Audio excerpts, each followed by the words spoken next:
képp koo xam ne bëgg nañoo topp bu abonné ci chaîne bi rek di Mbacke Kadior TV luñ dugal ci dana ko am en exclusivité jërë ngeen jëf. Sénégalais yëpp fu ñu mënti nekk ndax gis nañu taxawaay bi ñu taxaw ak cofeel bi ñu am ci président Ousmane Sonko ak yéene bi ñu am pour que mu jël réew mi ak confiance bi ñu am ne que bu jëlee réew mi dina ko doxal ci programme bi nga xam ne moo tax nit ñi gëm ko nit ñi topp. léegi nag dafa am question yoo xam ne dafa bari woon ñu koy posé te laaj na ñu leeral ko benn yoon àddina yëpp xam question yooyu lan mooy ay tonton maanaam sénégalais yi dañoo ragal nekk dossier Ousmane Sonko dafa am lu ci manqué kon war nañu wax dossier bi nga xam ne que dañ koy yóbbu conseil constitutionnel lan moo war a nekk ci biir muy benn ñaareel bi it li ñu yar ragal ne que dafa manqué mooy li nga xam ne que dafa jóg ci administration bi maanaam direction générale des élections bi nga xam ne que dafa bañoon joxe ay fiches de parrainage ak la caisse de dépôt et de consignation bi nga xam ne daa jël chèque bi ñuy joxe pour caution bi ba pare bañ a joxe kayit bi nga xam ne que moom mooy wane ne que jot na ko donc question yooyu xëy na moom moo tax sénégalais yi xaw a am tiitaange ci par rapport ak dossier bi ma yëgle ne que dossier bi mot na sëkk li nga xam ne moom la yoon tëral lépp motal nañ ko léegi nag li ci des moom moo di que ñi nga xam ne que ñoom ñoo war a génne dogal bi ñëpp di xaar ndax dinañ ko génne wala duñ ko génne kooku yàlla rek a xam benn dossier yi ñu war a déposer lan la moom moo di que président Ousmane Sonko dafa war a bind ne que damay déposer dossier déclaration de candidature bind na ko signé na ko jébbal nañ ko conseil constitutionnel kon kooku mënul am laam-laame ñaareel bi ñu nekk bu fekkee ne que dafay déclarer ne que day nekk candidature day nekk candidat signé na kayitu déclaration candidature bi daf ko war a àndale juróom-ñeent kayit yoo xam ne bu fekkee ne que mot na bu boobaa la ñuy saytu kayit yi pour xam ndax kayit yi na ko yoon bëggee mel na noonu wala melul noonu léegi ci biir loolu mu am kayitu parrainage yi benn bi moom moo di war na joxe certificat de nationalité lii wane que ne moom sénégalais la et que maanaam seddoowul Sénégal ak beneen réew kayit boobu déposé nañ ko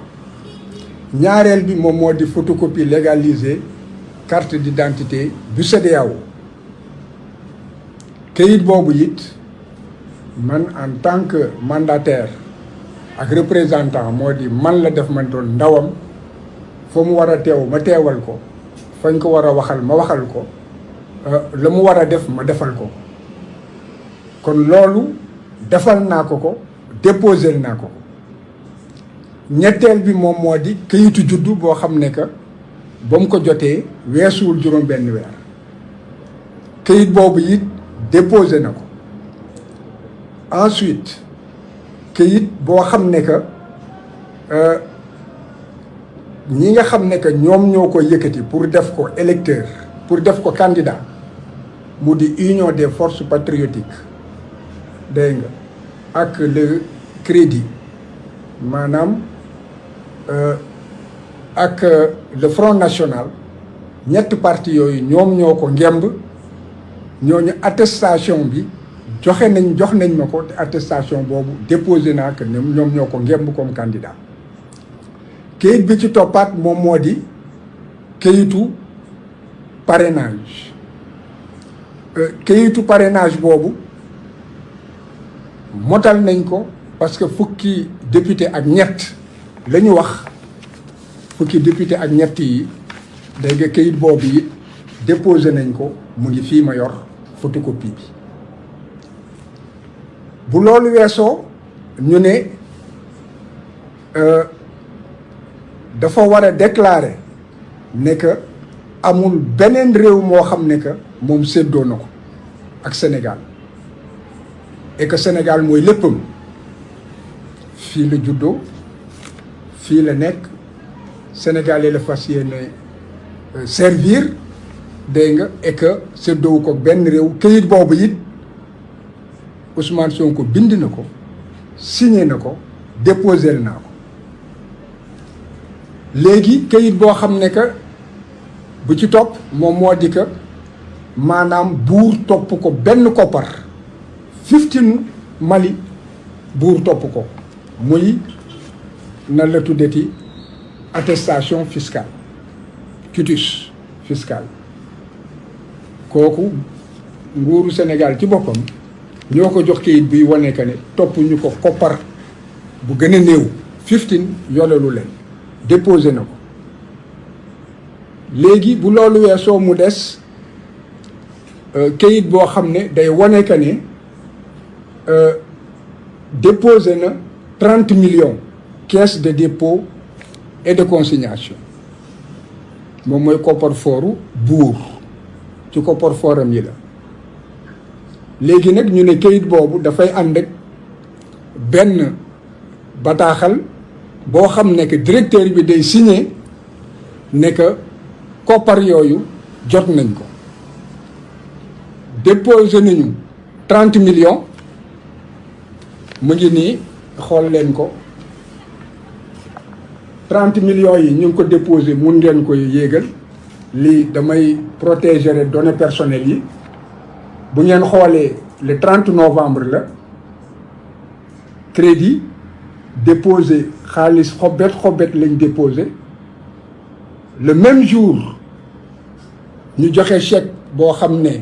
le 29 novembre la lañ ko préparé woon chèque boobu le même jour dindi nañ ko ci compte bancaire ba nga xam ne fa la ñu defoon koppar yi mu doon chèque certifié moom moo di koppar yi jébbal nañ ko caisse de dépôt et de consignation ci xam-xamu banque léegi nag boobu ba tey addina bi gis na ne que ñu ngi daw pour que directeur bi jox ñu kayit bi nga xam ne que moom ci boppam da koy dëggal chèque bi nga xam ne moom la ñu jox caisse de dépôt chèque baa ngi nii wane leen ko àddina yëpp gis ko chèque baa ngi nii 30 millions de francs CFA bu ngeen ko xoolee bu ngeen ko jegee da ngeen gis ne chèque certifié la chèque certifié kon ba nga xamee loolu yëpp joxe nañ ko kayit bi nga xam ne que ñoom wane nañ ko ne jot nañu koppar yi bu ngi nii moom moo di nan la tuddati quittance de reçu mu ngi nii lii ñoom ñoo ko signé ba ñu jotee chèque bi pour wane que ne chèque bii nga xam ne que 30 millions yi jébbal nañ ko caisse bi ñoom jot nañ ko ñoom ñoo ñu ko jox gis ngeen caisse de dépôt et de consignation kon boog jot nañ ko kayit bi nga xam ne nag moom dafa war a bind rek ne que waa ñu ngi dëggal ne que jot nañ ko kayit boobu fu ne defal nañ ko lu mel ni Langaabuur yi foo jaar ñu ne du foofu fële ngay jaar boo jaaree foofu ñu delluwaat ni du fii kayit yooyu mu ngi nii lañ ñu tere même ñu yegg ci ñi nga xam ne moom moo jël suñu chèque. mooy ban kayit. procès verbal constat la ndax dañuy dem pour mu jox ñu kayit bi mu lànk bi mooy lan moom moo di boo jëlee kopparu nit nga war koo joxaat benn kayit mu ñëw nga tëj say bunt walla bu ñëwee nga ne du fa dugg foog naa ne caay-caay du weesu loolu te loolu foog naa ne réew mi waroon na ko jomb léegi nag kon quittance boobu nga xam ne que jox nañ ñu ko mooy bii ma leen woon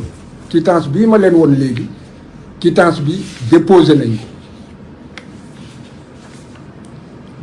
nañu photocopie chèque bi léegi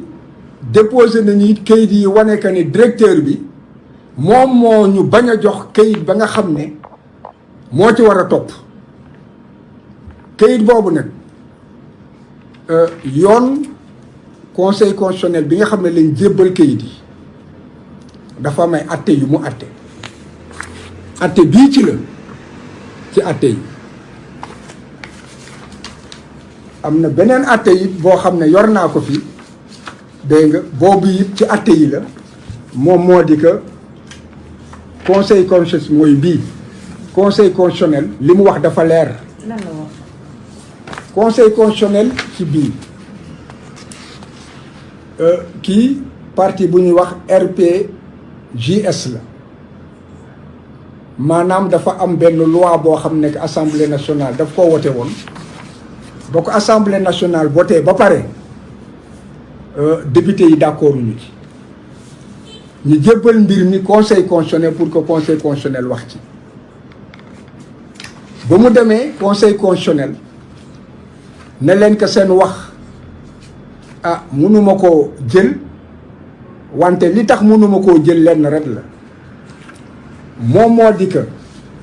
bu fekkee ne que administration moom moo def caay-caay ba bañ leen jox ñaari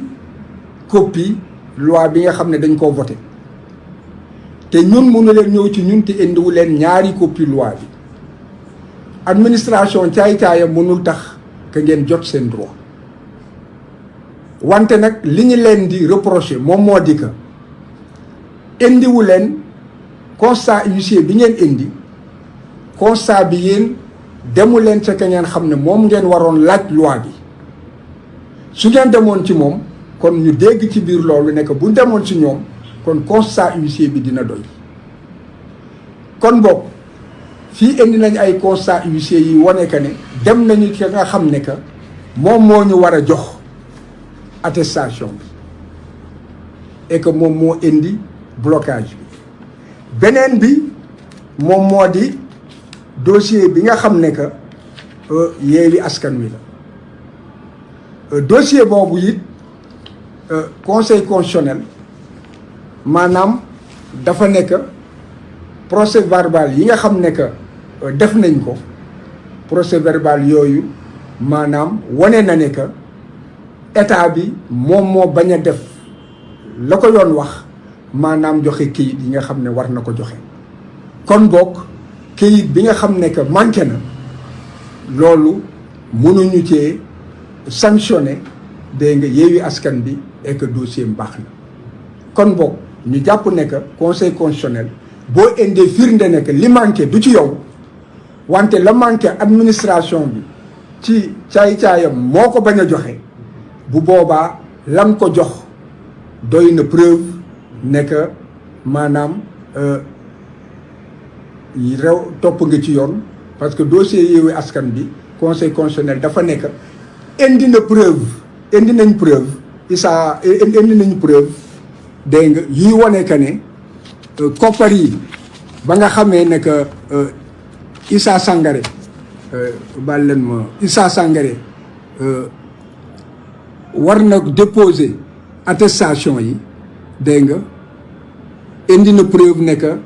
jamono joo muy dem conseil kii caisse au niveau des impôts boobu xaalis bi disponible na kon ñun relevé de compte bi wane na nekk xaalis bi disponible na relevé de compte bi chèque bi joxe nañ ko te maanaam quittance bi ñu jox wane na ne que it jël nañu sunu alal kon boobu bu ngeen xoolee lii nga xam ne conseil constitutionnel loolu lay vérifier motal nañ ko kon sunu dossier dañ ko war a recevoir parrainage bi moom amul benn problème parrainage yu député la te it na ko yoon waxee noonu lañ ko defee. d'accord maître xam nga lu ma xaw a jaaxal tey tàggatoo nañu vers 17h bi nga génnee conseil constitutionnel nga def sa déclaration daanaka bi ngay wax da nga wax ak xel gu dal mais ñu gis ne guddi gi nga def déclaration bi diggante boobu ak léegi lan moo xew. dara xewul c'est parce que question yi ñoo bari. question yu dem ndax question yi moom moo di que est-ce que seen dossier mot na li ngeen déposé est-ce que maanaam doy na mu di quittance bi manqué dégg nga ak li jëm ci parrainage yi gis loolu réponse yi moom li tax soriwuma ci moom moo di parrainage député la bon kon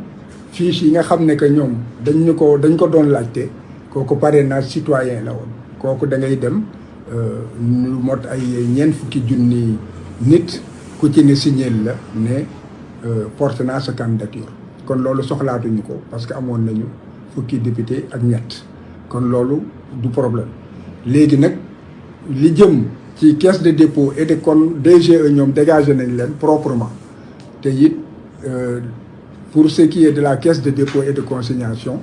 foofu attestation bi jotuñu ko dañoo xool naka la conseil constitutionnel di doxalee bu fekkee ne que nit ki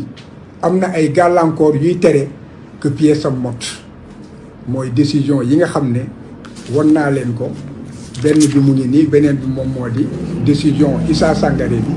nga xam ne que wane nañ ko ne xaalis bi disponible na ñun wane nañ ko ne xaalis bi disponible na won naa leen léegi relevé de compte bancaire bi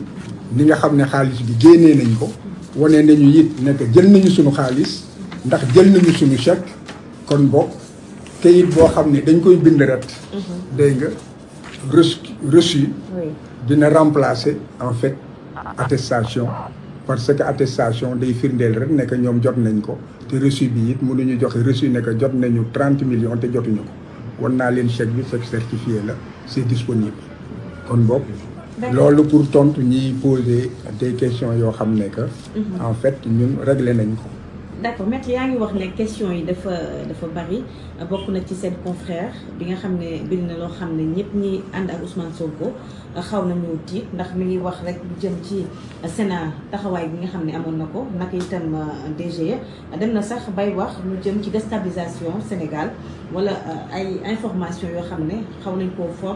ci yow bay ne dañuy waaja daal am na lu ñu naral Ousmane Sonko est-ce que mën nga ci apporter ay précisions wala nga leeral un peu ñi nga xam ne Ousmane Sonko moom mooy seen candidat. man en fait su fekkee ne que ab avocat ni man wax na amul dara lu ma ci war a mën a wax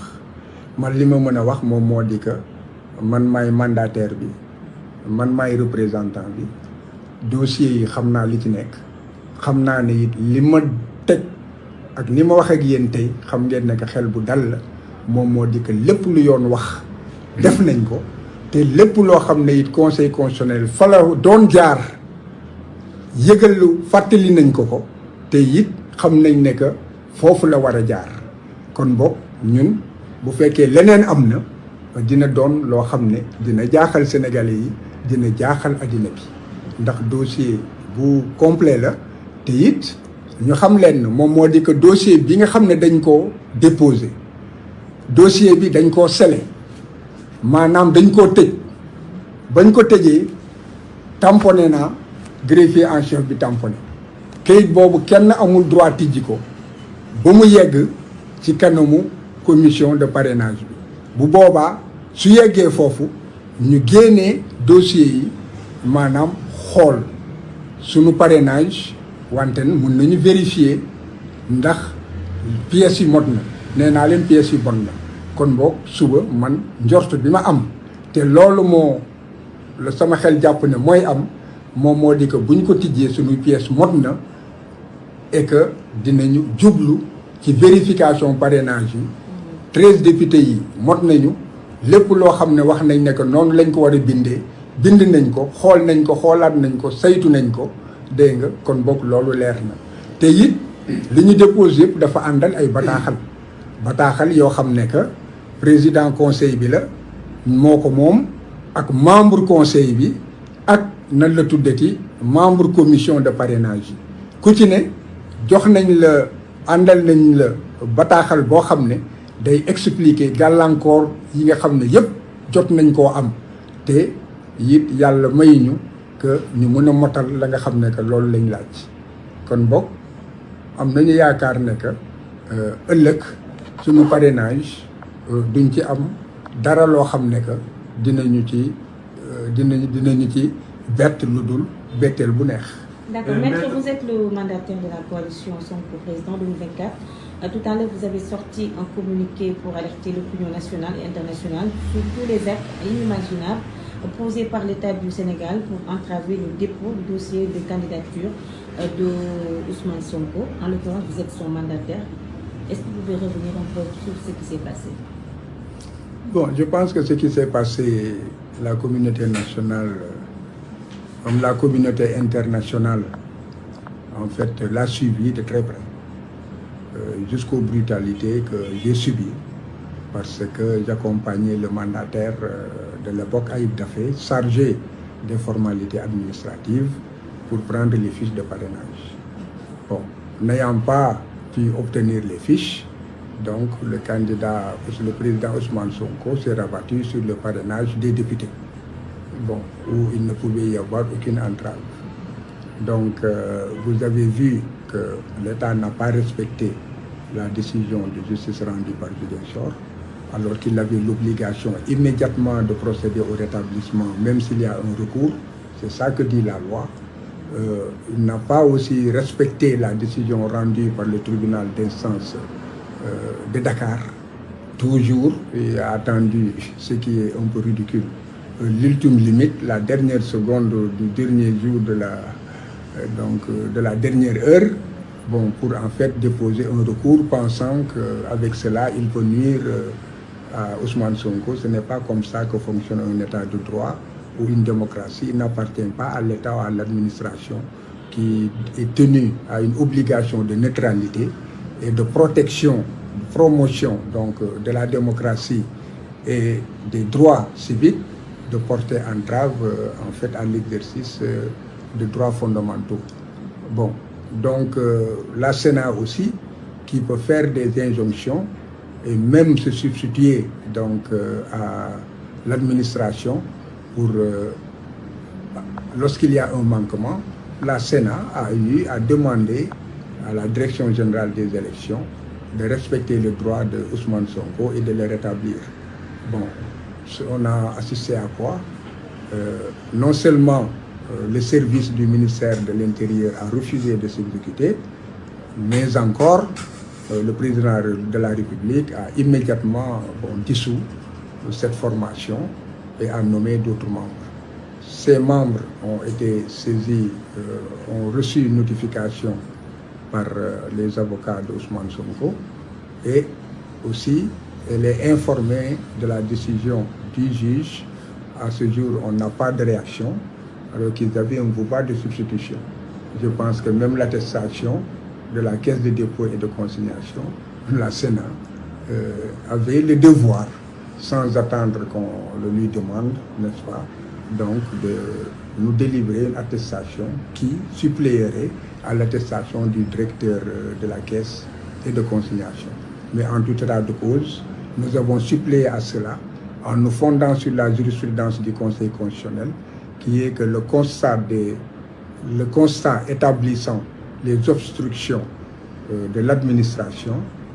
suffisent pour établir que les manquements ne sont pas imputables donc à l'intéressé et qu'on ne peut pas punir l'intéressé d'une faute qui ne lui incombe pas. Bon, donc nous avons les procédures de constat, nous avons les décisions de justice, nous avons aussi la preuve de ce que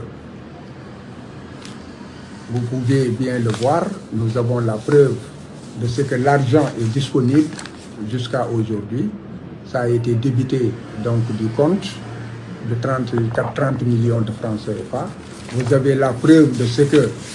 la direction de la Caisse de dépôt et de consignation a reçu un chèque de 30 millions de francs CFA, un chèque certifié, donc de l'argent disponible pour la Caisse de dépôt et de consignation. Et vous avez ici même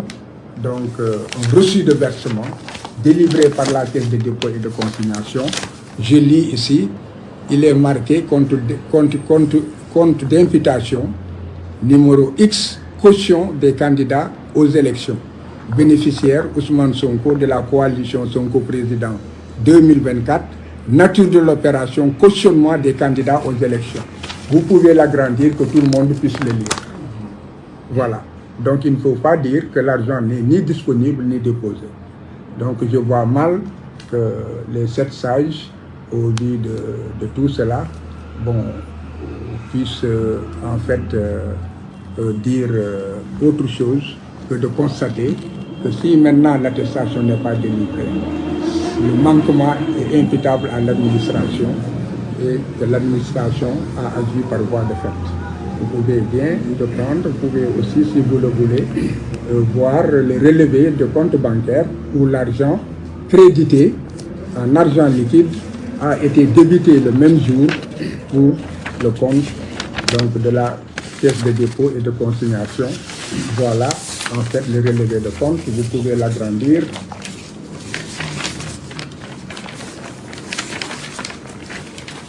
Je garde les données personnelles. Voilà, donc c'est en jaune. C'est en jaune. Voilà. Vous voyez, versement, on peut bien lire en liquide. Ensuite, vous voyez, versement par chèque. Débité du compte le même jour. 30 novembre. Je vous ai montré tout à l'heure le chèque.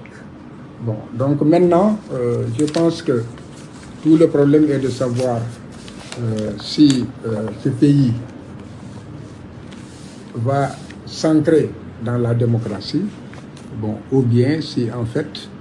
l'affaissement donc, de la démocratie par le fait de l'administration va continuer. D'accord. Il y a des informations qui circulent. L'élimination de Ousmane Sonko est déjà actée par le Conseil constitutionnel. En tant que son mandataire, est-ce que vous pouvez apporter des précisions par rapport à ces informations?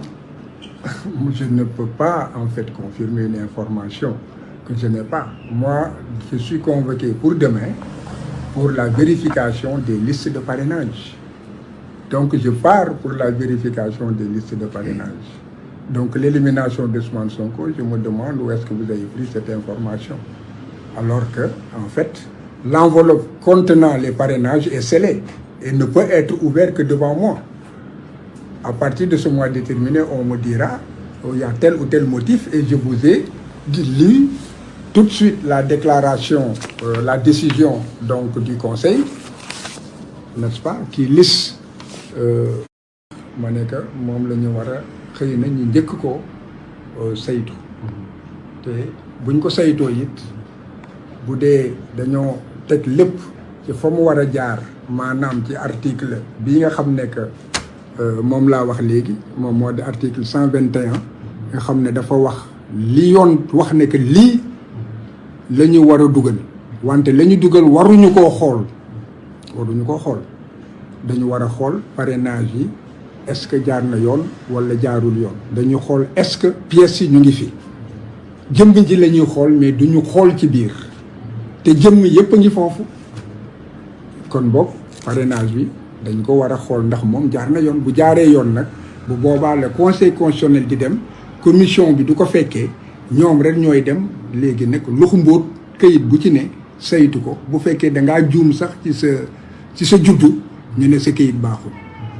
foofu la ñuy éliminer man loolu yaakaar naa ne que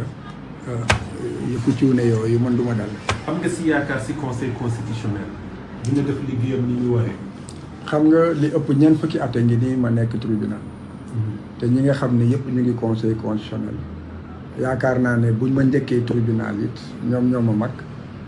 benn at la wala ñaari at kon ñoom ñëpp ku ci ne xam naa lu ci biti te xam naa lu it lu bari ci li biir li ma mën a wax moom moo di que confiance am naa ko conscience nag waxu warul tekki ne que munoo am betteel moo may jaaxal ci ñoom. fi ñuy daanalee Ousmane Sonko. te it ma ciy boole ne que nag buur daa bari doole. ak bari pexe. fi ñuy daanalee est-ce que yaa ngi déggante sa client Ousmane Sonko est-ce que kañ nga mujj a gis ak moom ak état ak fan la toll et cetera. Ousmane mu ngi ci jàmmam ndax gëm na dossier bi dama ko préparé moom te dafa di koo xam ne que pepp suuf du ko rëcc kon dañ ko vérifier ba lépp leer kon xelam dafa dal dégg nga kooku muy benn ñaareel bi it moom moo di dafa di ko gëm yàlla xam na ne que nit bari nay pexe gis nañu pexe ak caay-caay yi nguur yëpp te yàlla dégg nga wommat na ko ba mu àgg fii kon boog nit ak ay pexem yàlla ak dogalam kon mu ngi ngëm-ngëm ñetteel bi it moom moo di xeebul sénégalais yi xam na ne que sénégalais yi incha allah rabbi li nga xam détermination bi ñu am dégg nga état bi yàgg-yàgg dina leen ci fekk loolu gëm-gëmam la. investiture am finalement autorité yi bañ nañ ko lan mooy réaction Ousmane Sonko. non xam nga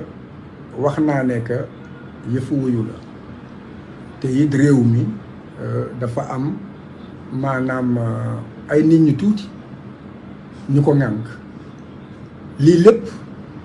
li nga xam dañ ci war a def jàngat moom moo di que démocratie ci réew mi